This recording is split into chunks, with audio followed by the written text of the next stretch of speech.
आप सभी लोगों का एक बार फिर से स्वागत है हमारे नए वीडियो और नए पीपीटी के साथ। और पिछले 2 वीडियोस में मैंने आप लोगों को बताया था physiological disorders of mango, the king of tropical fruits, and the physiological disorder of Apple, the king of temperate fruits. आज की जो वीडियो है इसमें हम लोग डिस्कस करेंगे physiological disorders of other important fruit crops. Physiological disorders के बारे में मैं आप लोगों को बता चुका हूँ ऑलरेडी पिछले 2 वीडियोस में, तो इसमें हम लोग ज़्यादा डिस्कस नहीं करेंगे।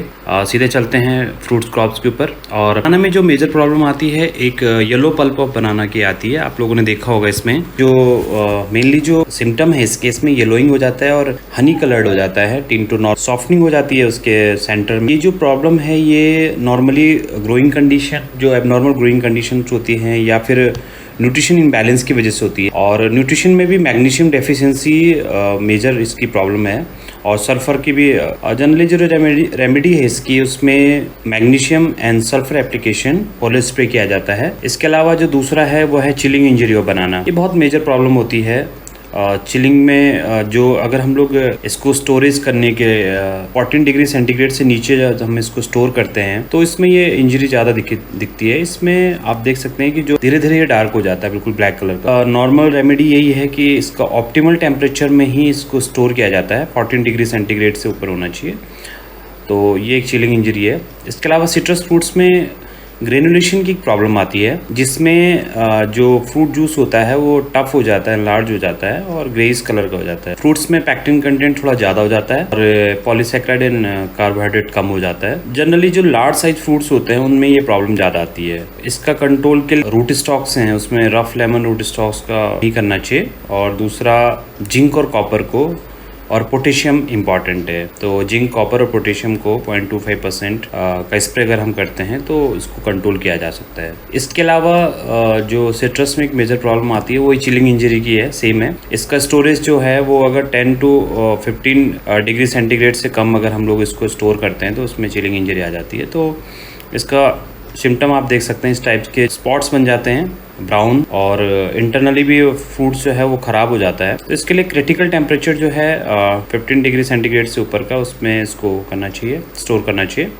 और कई बार इसको वैक्स और फिल्म को भी इसमें कवर किया जाता है प्रायर स्टोरेज, तो उससे भी चिलिंग इंजरी को उससे बचाया जा सकता है। ये फ्रीजिंग इंजरी है सिट्रस की, और इसमें जब हम लोग इसको जो इसका स्टोरेज टेम्परेचर है, अगर जब हम फ्रीजिंग पॉइंट -1.5 डिग्री सेंटीग्रेड से कम में जब स्टोर करते हैं तो ये प्रॉब्लम आती है। इसमें ब्राउनिंग हो जाती है पूरा पील, इसमें जो मेजर क्रिस्टल बन जाते हैं, और इसके साथ साथ जो टिश्यू है वो ड्राई हो जाता है, और इसमें ये देखिए कैविटी जैसे डेवलप हो गई है। तो ये मेजर प्रॉब्लम है। और इस मेनली जो है इरिगेशन जो प्रॉपर होना चाहिए, और फ्रॉस्ट से ट्री को बचाना चाहिए, फ्रॉस्ट। इसके अलावा केमिकल इंजरी है, जनरली जो improper use of post harvest fungicide, बहुत सारे फंजीसाइड्स होते हैं, कई लोग कॉपर बेस्ड फंजीसाइड्स का स्प्रे कर देते हैं फ्रूटिंग के टाइम में, तो वो अवॉइड करना चाहिए। इसमें आप देख सकते हैं कि इस टाइप के coloured, discoloured, circular discoloured area बन जाते हैं, और ब्राउनिंग हो जाती है, रेडनिंग हो जाती है पील की। तो इसमें एक तो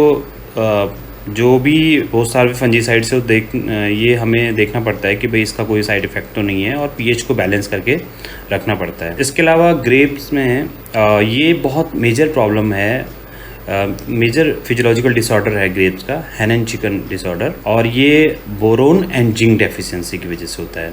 इसमें आप देख सकते हैं कि देखिए जो ग्रेप्स हैं कुछ बहुत बड़े साइज़ के हैं और कुछ बहुत छोटे साइज़ के, कुछ मतलब नॉर्मल साइज़ के और कुछ बहुत छोटे हो जाते हैं, तो इसलिए इसको हैन एंड चिकन डिसऑर्डर कहते हैं। और इसका जो रेमेडी है वो boric acid and zinc sulphate. Boric acid है, अगर आप इसको फोलियर स्प्रे कर रहे हैं तो 0.3% यानी 3 ग्राम पर लीटर, और 0.5% यानी 5 ग्राम पर लीटर के हिसाब से जिंक सल्फेट को फ्रूट डेवलपमेंट स्टेज में स्प्रे करना चाहिए। तो ये दोनों की वजह से होता है बोरोन एंड जिंक डेफिशिएंसी, ये ज़रूर ध्यान दीजिए आप। कई बार क्वेश्चन आता है इसके लिए, हैन एंड चिकन डिसऑर्डर किस की वजह से होता है, तो आपको दोनों के लिए टिक करना है जहाँ पे बोरोन एंड जिंक होगा, ठीक है। ये बेरी ड्रॉप प्रॉब्लम है बहुत ज़्यादा इसमें। ये तो मेनली वैसे मॉइस्चर स्ट्रेस की वजह से होता है कि जब बेरी डेवलपमेंट होता है तो उसमें अगर वाटर का जो ये मॉइस्चर कंटेंट है अगर रेगुलेट नहीं हो रहा है तो उस वजह से ये आता है। तो इसमें यही है कि फ्रूट डेवलपमेंट की स्टेज में या जब बेरी डेवलप हो रहा है तो उसमें प्रॉपर इरिगेशन होना चाहिए, मॉइस्चर कंटेंट प्रॉपर होना चाहिए। इसके अलावा एक सल्फ़र डाइऑक्साइड इंजरी भी है ग्रेप में SO2 की वजह से, और ये पैकेजिंग के टाइम में मेजर दिखता है। इसमें आप देख सकते हैं कि इस टाइप के न्यूमरस जो है स्मॉल संकल स्पॉट हो जाते हैं बेरीज़ में। देखें आप बिल्कुल डाउन, इसमें स्पॉट्स इस टाइप के बन जाते हैं, संकल स्पॉट्स हो जाते हैं। तो इसमें ये है कि कूलिंग करना चाहिए पैकेजिंग से पहले। तो ये फ्रूट क्रैकिंग इन लीची, ये भी बहुत मेजर प्रॉब्लम है। फ्रूट क्रैकिंग वैसे बेसिकली बहुत सारे फ्रूट्स में होती है, लेकिन लीची में फ्रूट डेवलपमेंट स्टेज में बहुत ज़्यादा ये देखने को मिलती है, और ये जनरली मॉइस्चर की वजह से ही, मॉइस्चर जब इनएडिक्वेट मॉइस्चर होता है during early period of fruit growth, तो ये इसमें क्रैकिंग आ जाती है। और फ्रूट क्रैकिंग के लिए वैसे टेम्परेचर और रिलेटिव ह्यूमिडिटी, एक तो टेम्परेचर 38 डिग्री से कम होना चाहिए और रिलेटिव ह्यूमिडिटी भी 60 डिग्री से 60 डिग्री के 60% के आसपास होना चाहिए। तो इसके लिए Na का भी रिकमेंडेड है 20 ppm और Ga का 40 ppm है। इसके अलावा जिंक सल्फेट 1.5% और कैल्शियम नाइट्रेट 1.5% का pea size to harvesting spray recommended है। इसके अलावा फॉगिंग किया जाता है, ओवरहेड फॉगिंग की जाती है। तो ये भी एक मेजर प्रॉब्लम है लीची में और एरिड ग्रोथ के टाइम में। तो इसके लिए मॉइस्चर कंटेंट जो है वो मेंटेन होना चाहिए, दोनों रिलेटिव ह्यूमिडिटी भी एंड प्लस टेम्परेचर भी मेंटेन होना चाहिए। इसके अलावा पेरिकार्प ब्राउनिंग भी होता है लीची में, और ये हार्वेस्टिंग के टाइम ज़्यादातर दिखता है। तो इसमें मेजर जो है उसको पैकिंग के टाइम में उसको मॉइस्चर प्रूफ प्लास्टिक बैग में ही उसको रखना चाहिए। तो उसके लिए और कूल टेम्परेचर में अगर हम स्टोर करते हैं तो उसमें ब्राउनिंग कम होती है।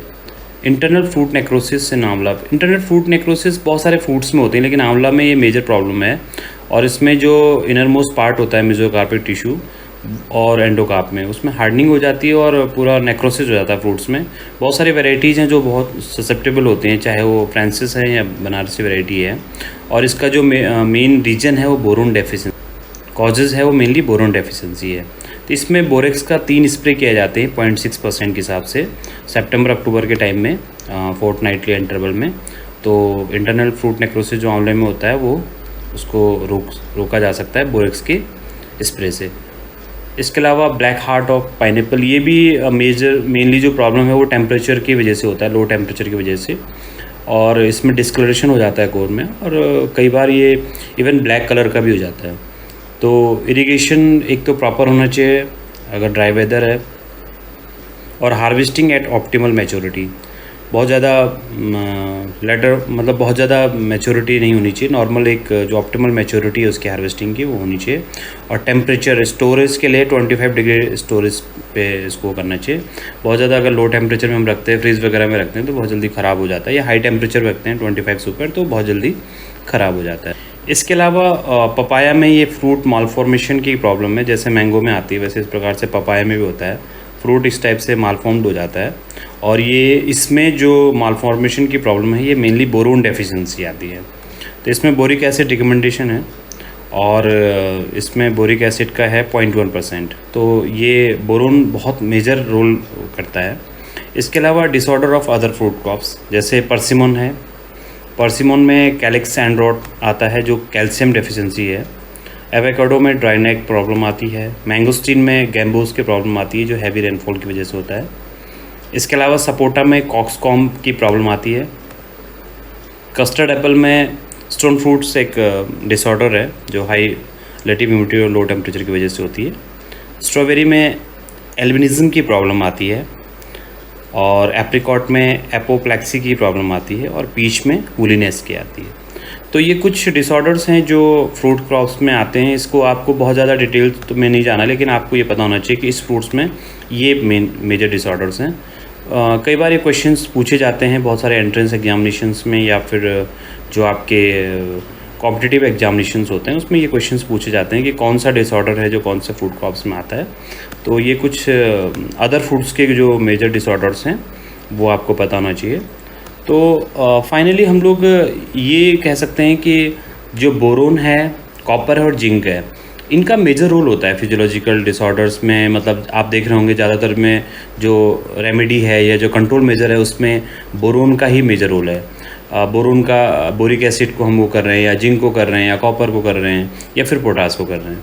तो बोरोन फ्रूट डेवलपमेंट में, कॉपर, जिंक और पोटास, इनका फ्रूट डेवलपमेंट में अपने आप में बहुत बड़ा एक योगदान कह सकते हैं। बहुत इंपॉर्टेंट न्यूट्रिएंट्स हैं, माइक्रो मैक्रो न्यूट्रिएंट्स, जो हमारे फ्रूट डेवलपमेंट में रोल अदा करते हैं। तो ये आपके सॉइल में ज़रूर होना चाहिए, और अगर नहीं है तो आपको इसको प्रॉपर एक तो न्यूट्रिशन होना चाहिए सॉइल में, और नहीं तो फिर फोलियर स्प्रे ज़रूर करना चाहिए।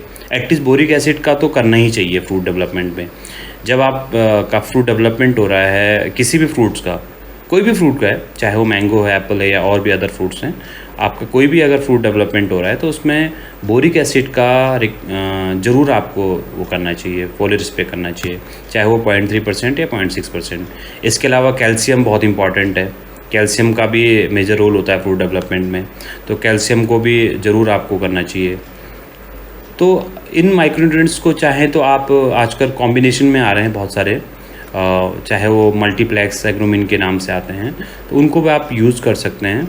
कॉम्बिनेशन में जो भी माइक्रोन्यूट्रिएंट्स आते हैं उनका फिक्स होता है, रिकमेंडेड डोजेस होता है उसमें, चाहे जैसे 5 ml पर लीटर के हिसाब से। अगर आपका 100 लीटर के टैंक है तो आप उसमें 500 ml डाल सकते हैं, या 200 लीटर का है तो 1 लीटर आप उसमें डाल सकते हैं। 200 लीटर का अगर आपका टैंक है तो 200 लीटर में 1 लीटर पड़ेगा। तो उनका आप ज़रूर यूज़ करिए।